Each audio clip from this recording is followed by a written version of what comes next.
नमस्कार। मैं आचार्य पुण्यसानंद अवधूत, chief secretary Delhi sector. आज मैं वर्तमान वैश्विक समस्याएं एवं उनके प्रभुत्ववादी निदान पर कुछ कहना चाह रहा हूँ।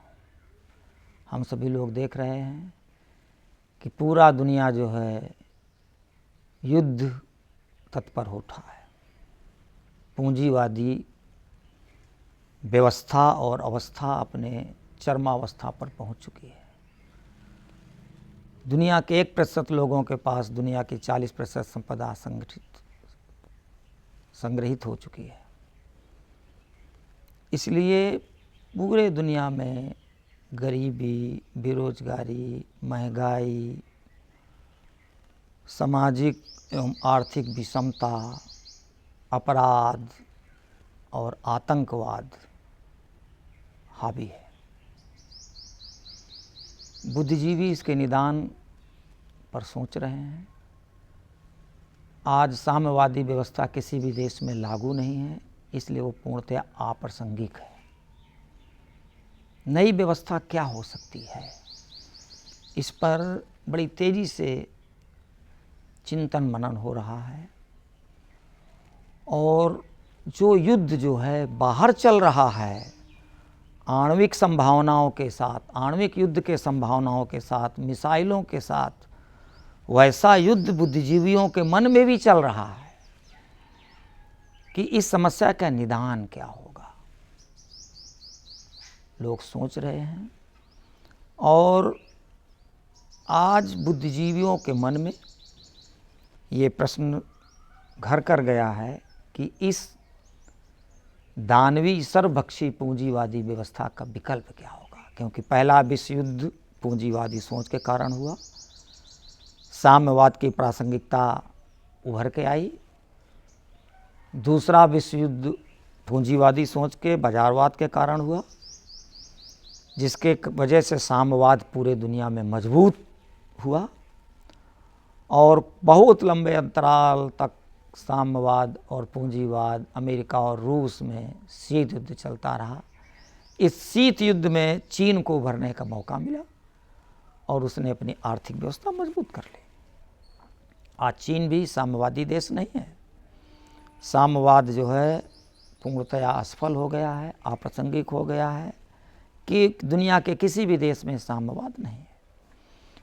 तो बुद्धिजीवी लोग किसी दूसरे दर्शन की तलाश में हैं। निश्चित ही वो दूसरा दर्शन या आज की वर्तमान समस्याओं का जो भौतिक और आर्थिक पहलू है, उसका निदान प्रभुत्व है।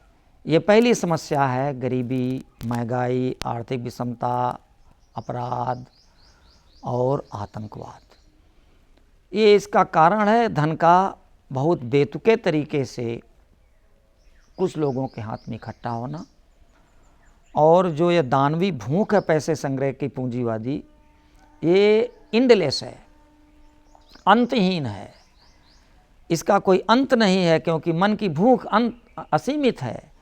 इसलिए उस असीमित मानसिक भूख को दुनिया के सीमित धन धान्यों से, पैसे रुपयों से भरना चाहते हैं, जो अव्यवहारिक है, अमनोवैज्ञानिक है।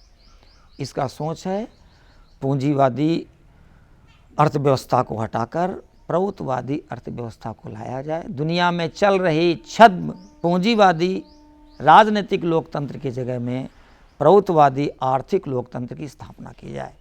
ये तभी संभव है कि जब व्यक्तिगत स्वामित्व का जो अधिकार लोगों को मिला हुआ है, इसको सीमित किया जाए, हटाया नहीं जाए किंतु सीमित किया जाए।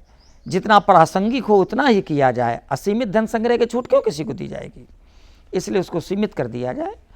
और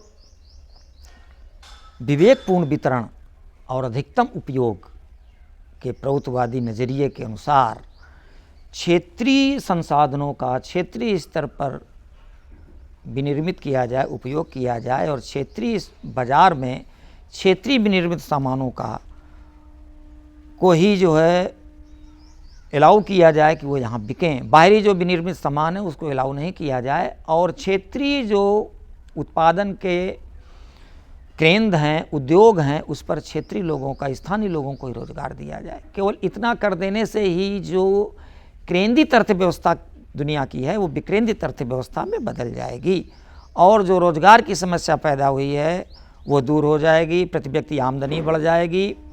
क्योंकि अभी पूरी अर्थव्यवस्था व्यक्ति को ज़्यादा से ज़्यादा लाभ और लोभ की पूर्ति के लिए है, लोगों की आवश्यकताओं की पूर्ति के लिए नहीं है, कुछ लोगों की इच्छाओं की पूर्ति के लिए है। इसलिए इस प्रभुत्ववादी अर्थव्यवस्था को लाया जाए, आर्थिक लोकतंत्र की स्थापना की जाए। इससे जो है जो भौतिक और आर्थिक समस्याएं पूरे दुनिया की हैं वो अविलंब जो है 1-2 साल के अंदर दूर हो जाएंगी। दूसरी समस्या क्या है कि मनुष्य इतना स्वार्थी हो गया है कि उसने अपने परिवेश और पर्यावरण की अवहेलना करके पेड़, कीट पतंगे, पशु पक्षी, जानवर की बहुत ही निर्ममतापूर्वक हत्या करनी शुरू कर दी है, जिसके कारण वैश्विक पर्यावरणीय असंतुलन भी चरमोवस्था पहुंच गया है। इतना असंतुलन पहुंच गया है कि मौसम बदल गए हैं, भूकंप आने शुरू हो गए हैं, प्रकृति कुपित हो गई है। इसका निदान भी श्री प्रभातानंद सरकार, प्रबोध प्रवक्ता श्री प्रभातानंद सरकार के द्वारा प्रतिपादित नव्य मानवतावादी दर्शन है, जो भक्ति तत्व पर आधारित है। इस पर मनुष्य के मन को 360 एंगल पर विस्तारित करना है। जहाँ भाव होगा हर में पिता माता गौरी स्वदेशम त्रिनेत्रियम, जहाँ भाव होगा विश्व बंधुत्व वसुधैव कुटुंबकम। इसके लिए ज़रूरी है कि जब भाव आ जाएगा तो पेड़ पौधे, जीव जंतु, पशु पक्षी, जानवर सब में जो है उसी परमात्मा का भाव लिया जाएगा, उसी परमात्मा को देखा जाएगा। मनुष्य अपने प्राण रक्षा के लिए जो सबसे अविकसित बायोजैविक या बायोलॉजिकल जो प्रोडक्ट हैं, बायो प्रोडक्ट हैं, उनका उपयोग करेगा। जूलॉजिकल जो चीज़ें हैं, जीव जंतु और इन सब का उपयोग नहीं करेगा। इस पर प्रतिबंधित होना चाहिए। अन्यथा जो एक वैश्विक एक जो है दैवी मनोभाव है पूरे दुनिया का, वो पूर्णतया क्रूर हो चुका है, दानवी हो चुका है। मनुष्य स्वार्थ में इतना हो गया है कि लाखों की संख्या में जानवरों को कत्लेआम किया जा रहा है। धन लोभ से करोड़ों पेड़ों को काटा जा रहा है। इससे पूरे दुनिया का पर्यावरणीय असंतुलन है। जो ये काटने वाले पशु पक्षी, नरभक्षी, जीव भक्षी, पूंजीपति, धनभोगी पूंजीपति, धन के संग्रह करने वाले लोग हैं, यही पर्यावरण की चिंता का जो है मगरमच्छी, घड़ियाली आंसू बहा रहे हैं, पृथ्वी को बचाने की बात कर रहे हैं और वही पृथ्वी को नष्ट कर रहे हैं। इसलिए यहाँ भी जो है प्रबोध प्रवक्ता श्री प्रभातानंद सरकार द्वारा प्रतिपादित नव्य मानवतावाद दर्शन को जो है समाज में तेज़ी से लागू करना होगा, इस सोच को विकसित करना होगा। और मानव मन जो बहुत ही क्षुद्र मनोभाव से ग्रसित है, चाहे वो जैव मनोभाव हो, चाहे वो जैव सांप्रदायिक मनोभाव हो, चाहे वो मिथ्या मानव मनोभाव हो, इससे मुक्त करना पड़ेगा और भक्ति तत्व पर स्थापित करना पड़ेगा। तीसरी जो समस्या है वो है भावनात्मक।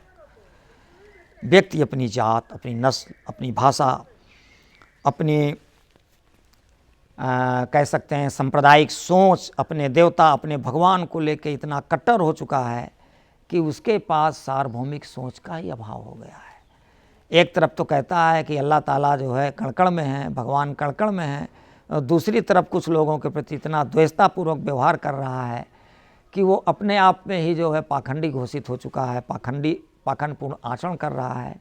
इसका उपाय क्या है? पूरा मिडिल ईस्ट इसी कट्टरता से जूझ रहा है। भारत में भी उसकी काली परछाई जो है पड़ रही है। पाकिस्तान, बांग्लादेश और पूरा यूरोप भी इसी यहूदी और कह सकता हूँ सेमेटिक सोच को लेके युद्धरत हो चुका है। इसकी समस्या का निदान क्या है? जब हम कह रहे हैं कि इस पूरे सृष्टि के सृजनकर्ता कोई हैं, क्योंकि काज एंड इफेक्ट थ्योरी के मुताबिक यदि ये ब्रह्मांड है तो कोई उसका कारण जरूर है, और उसका कारण परमात्मा है। सभी दर्शन प्रत्यक्ष और अप्रत्यक्ष रूप से इस बात को कह भी रहे हैं। कुछ लोग सिद्ध कह रहे हैं और कुछ लोग कयास लगा रहे हैं, किंतु इस पूरे सृष्टि का सृजन करता जो परमात्मा है, जब वही सबका जनक है, वही सबका पिता है, तो फिर भेदा विभेद क्यों? ये भेदा विभेद कुछ वर्ग, कुछ समूह, कुछ नस्ल, कुछ लोगों के स्वार्थ की पूर्ति के लिए कभी पैदा किया गया था, और आज इसको बढ़ाना, प्रोत्साहित करना एकदम अमनोवैज्ञानिक है, अव्यवहारिक है, अतार्किक है। इसलिए हम लोगों को एक आध्यात्मिक मनोभाव में आना होगा। वो आध्यात्मिक मनोभाव क्या होगा कि जैसा मेरी आत्मा है उसी तरीके से सबके पास भी वो आत्मा है। आत्म भाव से सभी को देखना, परमात्मा भाव से सभी को देखना, और इसमें देखना कि आत्मवत परदारेषु परद्रव्येषु लोष्टवत आत्मवत सर्वभूतेषु या पश्चित सा पंडिता। ये जो हमारा उपनिषद का जो वाक्य है उसमें है कि हम सभी महिलाओं को मातृभाव में देखें, चूँकि वो माँ हैं। सभी के द्रव्य को जो है मैं मिट्टी के रूप में देखूं, और सभी में मैं आत्म भाव में देखूं, परमात्मा भाव में देखूं। ऐसा भाव में जो देखने की क्षमता अर्जित किए हैं वही पंडित हैं, वही ब्रह्मज्ञानी हैं। ऐसे ब्रह्मज्ञानी लोगों को पैदा करने के लिए एक आध्यात्मिक साधना की ज़रूरत है। पाखंडवादी साधनाएं जिसमें परमात्मा से रूप मांगा जाता है, द्रव्य मांगा जाता है, यश मांगा जाता है, परमात्मा से परमात्मा को नहीं मांगा जाता, भक्ति नहीं मांगी जाती, उनसे भौतिक संसाधन मांगा जाता है, जो एक धार्मिक पाखंडी व्यवसाय है, उसको हटाकर एक आत्म विस्तार की आध्यात्मिक साधना को अपनाया जाए, प्रचारित किया जाए। अध्यात्म माने ही होता है अधि, उपसर्ग आत्म जो है मूल धातु है। आत्मा जहाँ विस्तारित हो, अधि माने विस्तारित होना, इसलिए अधि उपसर्ग के साथ बहुत शब्द हैं, सूचना, अधिभार, अधिनियम, अधिकार, अधिघोषणा।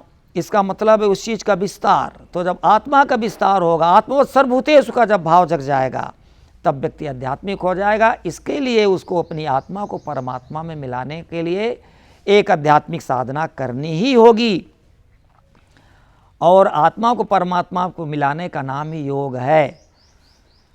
जब तक जो है इस योग साधना को, आनंद मार्ग के राजाधिराज योग साधना का ज़्यादा से ज़्यादा प्रचार नहीं होगा, प्रयोग नहीं होगा, तब तक जो मनुष्य आपस में सांप्रदायिक सोच को लेकर लड़ रहे हैं, क्षुद्र मनोभाव से ग्रसित हैं, वो बृहत की ऐषणा से आगे नहीं बढ़ सकेंगे, क्योंकि बृहत की ऐषणा ही धर्म है। बृहदेषणा परिधानं च धर्मः। इसलिए बृहत की ऐषणा के साथ जब मानव समाज बढ़ेगा, तब एक दिन ऐसा आएगा कि आदमी आर्थिक स्थिति पर जो है अस्थि, मानसिक स्थिति पर भांति, और आध्यात्मिक स्थिति पर आनंद का अनुभव करते हुए परमात्मा की अनवरत चलेगा। तब जो है व्यक्ति जो है सेवा रस और तदस्थिति में प्रतिष्ठित होगा, और एक आदर्श मानव समाज की स्थापना होगी। मैं चाहता हूं कि श्री श्री आनंद मूर्ति जी एवं प्रभातानंद सरकार द्वारा प्रतिपादित प्रभुत्व नव्य मानवतावाद एवं राजाधिराज योग का खूब प्रचार प्रसार हो। इसके जो अनुयायी हैं, इस विचारधारा का खूब जोरदार तरीके से प्रचार करें, क्योंकि आने वाला समय हम ही लोगों का है। नमस्कार, धन्यवाद।